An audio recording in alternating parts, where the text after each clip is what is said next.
Na gyerekek, sziasztok!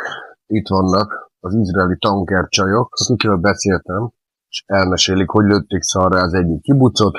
Ebből a kis szegmensből kiderül, hogy aztán már 3 tankkal lőtték este 8-ig, hiszen a kibucokban terroristák voltak, úgyhogy először csak a gépágyúkkal, a gépfegyverekkel dolgoztak, aztán gránátokkal is, és most vezettek először tankot, de 10 perc alatt teljesen profik voltak. No. First of all, the rows of trees with burnt terrace. You see the bodies of the terrace, and we reached a breach in the fence. I attacked, machine gun fire, ensuring the destruction of everything around. And if we thought that 50 terrorists was supposedly the end, it was only the beginning. We understood that there are apparently hostages there, terrorists inside the kibbutz. I leave the platoon commander's tank there, and I tell her, no matter what comes from that route, you open fire. You have permission. If in doubt, of course check. But no matter what comes from the north to the south, you fire.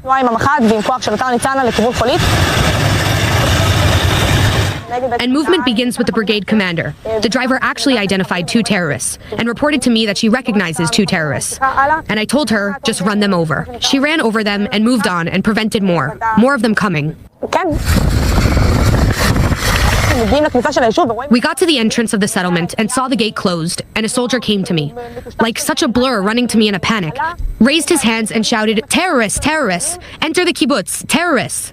And we broke into the place, took the momentum with the tank, broke the yellow gate. The hand of that soldier pointed and said, "Look, there's a shell there, there's terrorists there." I asked him, "Are there civilians there?" He said, "I don't know, fire a shell there." I decide not to shoot a shell there. We're talking about an Israeli community.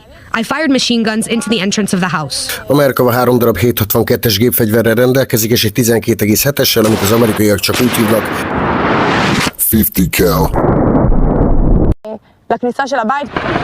The tank fired, both machine guns and shells, even within the community. What? The tank fired, both machine guns and shells, even within the community. What?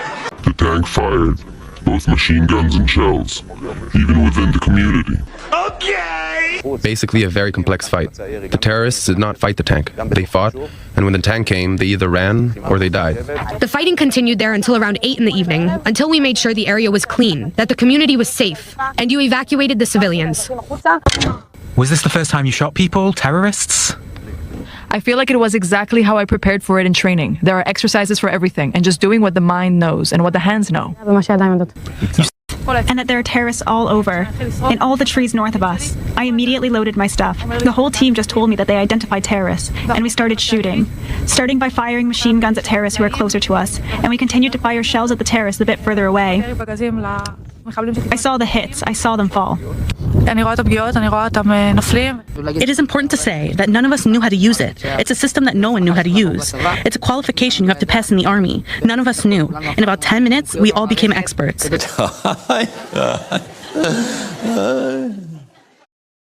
In about 10 minutes, we all became experts. We knew exactly how to operate it, how to shoot it, how to maneuver every lever.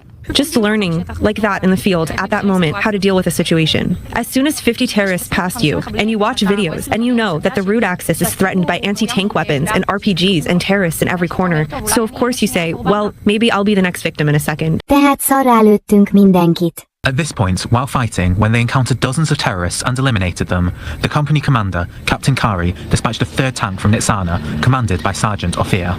Now, there were 3 tanks with armor. Hot damn.